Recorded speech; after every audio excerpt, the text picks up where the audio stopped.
The reason for that war was actually premised on the economic wealth of our people. The British people came for economic reasons. They came to steal what we had here. They came to take away what belonged to the Benin race.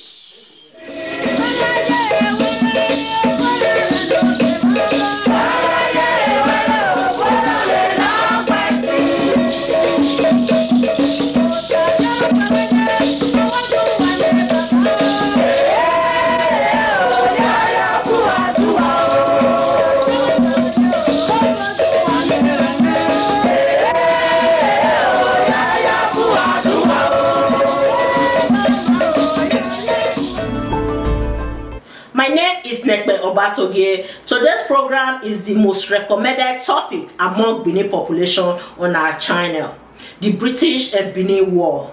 In 1897, the British people invaded Benin Kingdom and dismantled the intricate administrative system that our kings have established for centuries. During the war, the Oba of Benin at that time, Oba Ovorame, was captured by the British armies and taken to Calabar, where he was exiled for 17 years before he joined his ancestors. The war also gave preference to the British armies to loot thousands of Benin artifacts from the Oba Palace. The question is, what exactly exacerbated the war between the British and the Benin people? However, the British people have their own justification of why they invaded Benin Kingdom and looted a lot of artifacts from the palace. Just listen to this. Alright, this is where we're called Oba Ovorame Square. And so this is Oba Ovorame Ogbaisi sitting down in the course of a trial. Oba Ovorame Ogbaisi actually was the Oba of Benin. In about 1895, the British people came here, represented by Captain Corwell, Proconsul Corwell. He came and there was a treaty that was signed between the British government and the Benin Kingdom. And so top on the list of that treaty was that Omonopa should stop the human sacrifice. And secondly, that every diplomatic relationship must be strictly tied only to the British government. Now, let me ask this. Was the Oba of Benin using human beings as sacrifice? Were the Beninese using human beings as sacrifice? The answer is no. There is no way you can paint the Beninese in a bad light. It is what Oba Ovorame did at that time. It's not different from what is being done today. According to Constitution, whenever any man was guilty of an offense punishable by death, the person would die. For example, if a man kills another man, will he not also die? Yes. That is the Constitution. Yeah. And that was the Constitution that was already on ground in Benin Kingdom those days. Those that were used as sacrifice were those who were guilty of crimes. They were criminals, they were guilty of crimes. And so those criminal acts of theirs were punishable by death. And so rather than throw them away, I will, okay, let us call this one for the cause. And that was it. So you can see it's not different. So the British people did not understand the culture of the people. And again, if you look at it again, what was the reason for that war? The reason for that war was actually premised on the economic wealth of our people. The British people came for economic reasons. They came to steal what we had here.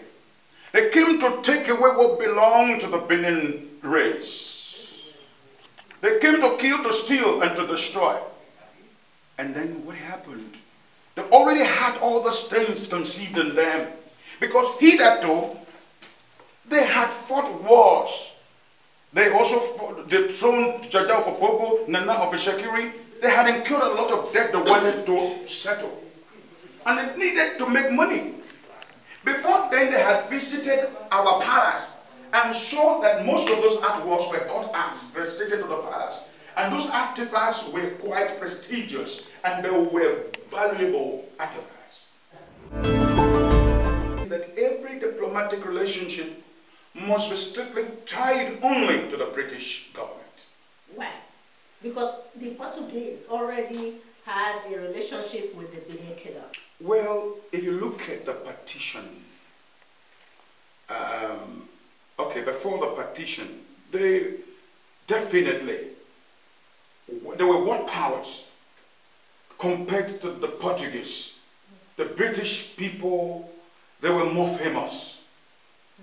As 1606, for example, when 1630, that was in the 17th century when slave trade started.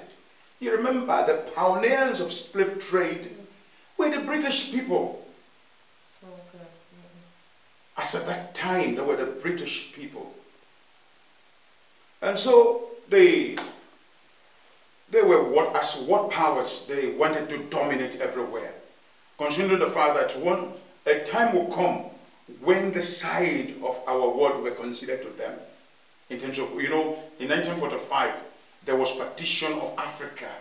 There was shed between the Francophone country, that's France, and Britain. They shared it. Those speaking, the French-speaking countries today in Africa were once colonized by the French, by France. Why the Anglo countries like Nigeria were colonized by the British people. And so there's every tendency that they wanted to dominate. Every tendency that before then they had come here and they saw the great wealth, the economic status of Benin Kingdom. And all these ones actually motivated them to come down here. Within that period, this place was already their domain. It was already established that this side would belong to the British people. And so it was in that capacity they began to rule. They were the ones in power, actually. They were the ones in power. And so it was like every authority were under them.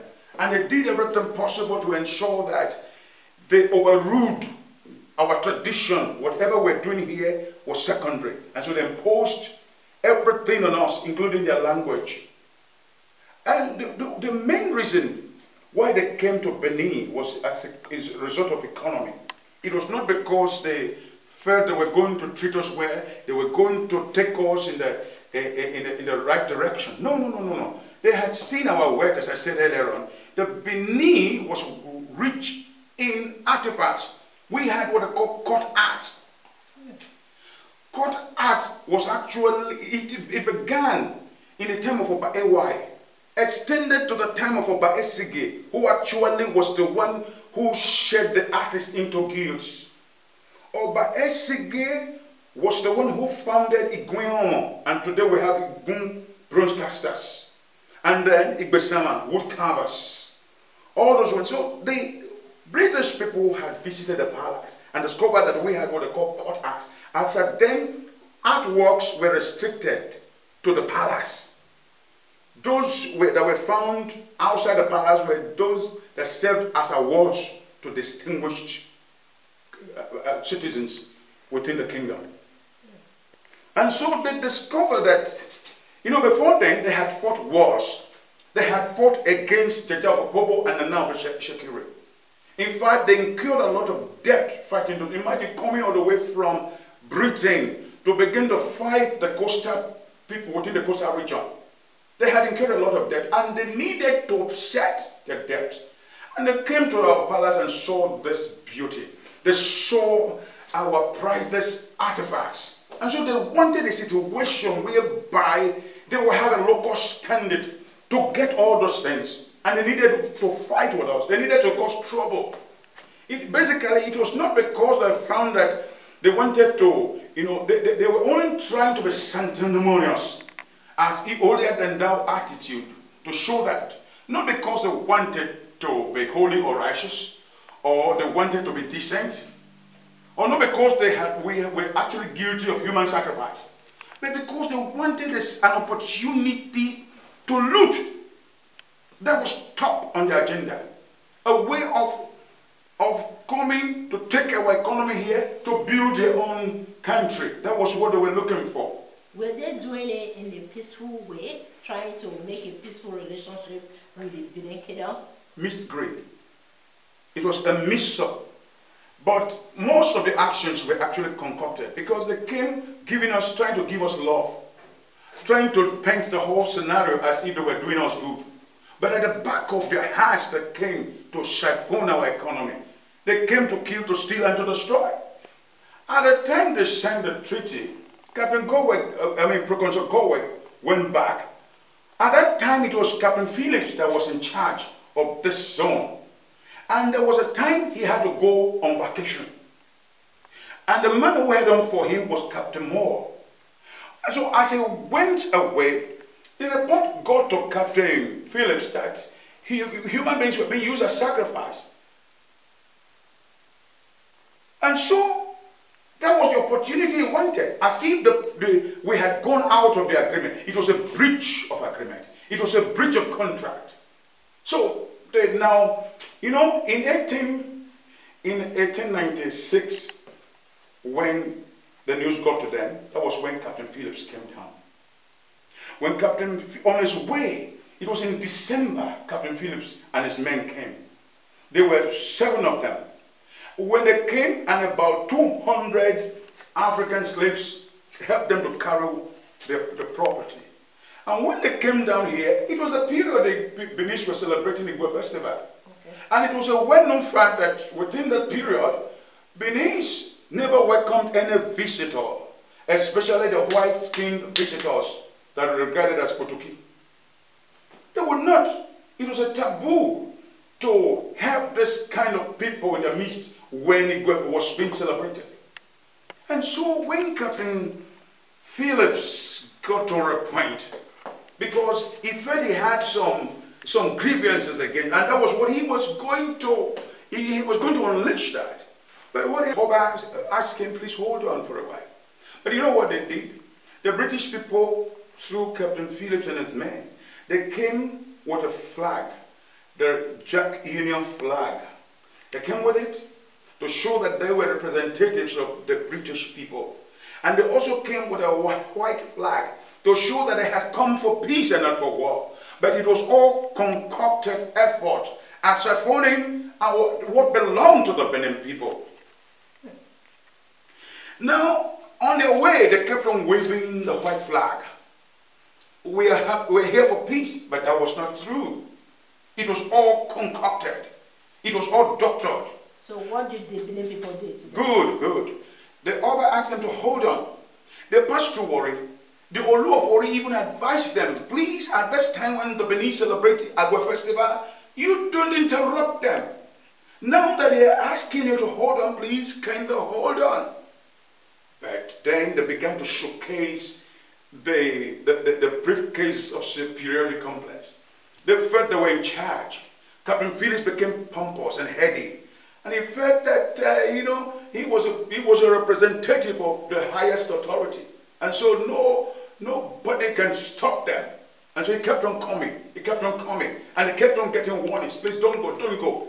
Until eventually they got to Wharton through the Sekewan road access. When they came, Captain Phillips now gave a young boy his staff. He was thinking that the Oba perhaps did not know that he was the one, the man in charge. He gave him his own staff to show the Oba. And when the little boy showed the Oba the staff, in other words, this is the man we're talking about. He's the one who wants to see you, so you must see him. The Oba said, yes, we acknowledge that. Please let him hold on until our festival, after our festival. Then we can talk, then we can dialogue. But this man became more impudent. He went about 15 kilometers away. They were only about 15 kilometers away from Benin. When the Oba compulsorily sent Oloboshere and Obaye, Chief Obaye, to meet them, dialogue with those people, find out where they had come. Obaye and Olobosere, who was a warlord in Benin Kingdom, he went, he had his gun, and when he confronted Captain Phillips and his men, they were in fact they were stubborn. Captain Phillips was very, very stubborn and insultive as well. You know what he called the Oba a local chief. I mean, why would a local chief like the Oba dare me?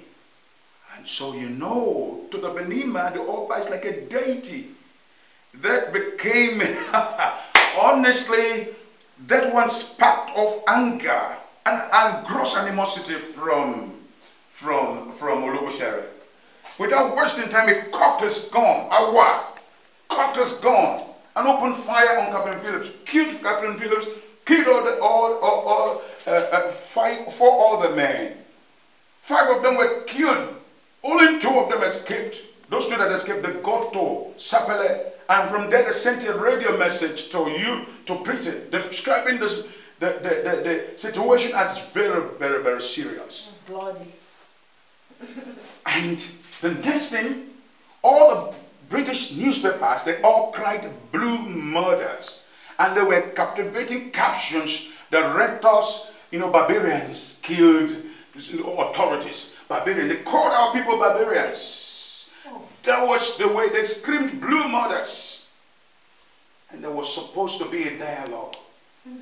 If they had come sincere, without sincerity, there would have been a dialogue. At least to find out, to investigate, they never cared to do that. What they did was to wait until it was after the festival. Therefore, the following year in February 1897, there was a military action from the British authority. The soldiers came through different others. Some of them came through Boba Hill, some came through Ugoton, down the Kawan Road others. Those that came through Boba Hill, they met a matching one man called Eboihimi. Eboihimi killed them with his magical power, but they soon subdued him. And those that came through Ugoton, they met a match in Asoro. Asoro incidentally had... This Asoro. That's Asoro. Can you see Asoro? Bring. Yes. Asoro had a magical power that was not embedded in him. The power was actually in his shadow. And when the British soldiers saw him, they began to shoot. They came with their cannons of war. They came with their commissaries of war, armament of war. What is this? That's one of their machine guns. The British. They brought this. Oh yes. You think it can? So look, if you look at it, so Asoro, they began to shoot from all directions, but there was a boomerang. Whatever cannon that shot boomeranged at them, and so hundreds of the British soldiers died. And so because these British people were research-oriented people, they eventually discovered the secret, that the secret was not in him. And the local people, our own people, his own people, told them categorically that if they kept shooting in him, all of them would die. And they showed them the secret, the shadow. And so the next day, the battle started again. Eventually, one of the main soldiers just aimed at the shadow. And so Asoro cried out, "They have killed me."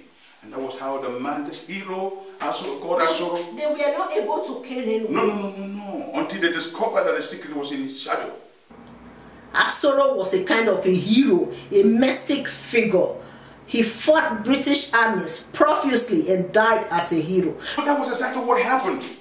And so the man eventually collapsed and died when they shot the shadow. And that was when the British soldiers, in triumph, they started shooting into the air. And that was how they eventually found their way to the palace of the Oba. At the time they got to the palace, Oba Ovarame had already left the palace and took refuge in the house of Chief Obaseki Yago, who then was the ESL of Benin Kingdom. This Obaseki? Yes, Chief Obaseki Yago. He was the ESL of Benin Kingdom. And so, for a long time, they kept on looking for Oba Ovarame in vain. And the people, they kept on, look at this Chief Oba Yuwana. He actually died the death of a hero. Why? Because wherever they went, they kept on capturing people. Chief Uso there was also arrested. You can see his hands behind. That's Chief Uso. Chief Uso was arrested. And anywhere he went, they were in that search of Overami. They were looking for Overami. And whenever he went and sensed the presence of Overami, he would sing a song, a Latin hymn, that the enemy is but they never heard what he was saying. And so until they were going to also arrest Chief Obayuwana, that one there. Yeah. They were going to arrest him, but the man said, they cannot touch me. I can never ever divulge the secrets of my kingdom. Obame cannot. It is not going to be me that will unfold where he is. And so, rather than allowing you to make me divulge the secrets of my kingdom, I will die. He cut off his head. He killed himself. Oh yes, he killed himself. Instead of surrendering his Oba. No. He killed himself. British army. Oh yes, he killed himself. So Chief Obayuwana. And that was what. As a hero. Yes, he died the death of a hero. And so at the end of the day, when Obahura discovered that there was bloodshed in the land, he left the house of Obaseki, surrendered himself. He was the one who gave up himself. He was not captured. I have said it time without number that Obahura was never captured. There is no way the white man would have been able to detect where his Opatoboy, no Nyabu. No, he actually surrendered himself and said, please leave my people. He was a great Oba who loved his people. Leave my people. I was the one I'm the one you're looking for. Here I am. And that was how he was arrested, and then they began to try him. Captain Moore had to try him. So at the end of the day, they said he was no longer suitable for the throne. He was subsequently deported to Calabar in this boat. This is him. Yes, that's him. They treated him as a king in the boat. Yes, he had been treated to, given a royal grandeur. Flanked on all sides by his retinue of chiefs agonizing, and then the British soldiers in triumph and the paddlers paddling straight to Calabar in this boat. Therefore, the paddlers. Yes. The two paddlers. Yeah. These are the soldiers, the British soldiers. Okay. And the chiefs? One of the chiefs agonizing. Okay. In bitter mood. So as you can see, between 1897 and 1914, our Oba was in Calabar. He was in exile in Calabar. They saw that Prince Agbobasim could not mount the throne. Well, because administration can never be in vacuum, that necessitated the appointment of Chief Obaseki Ago, who then was the ESA of Benin Kingdom. That's him. He became the acting administrator in Benin Kingdom. Because the palace was empty at that time. Yes. And the son, the true heir apparent to the throne, Agobasi, could not ascend the throne because the father was still alive in Calabar.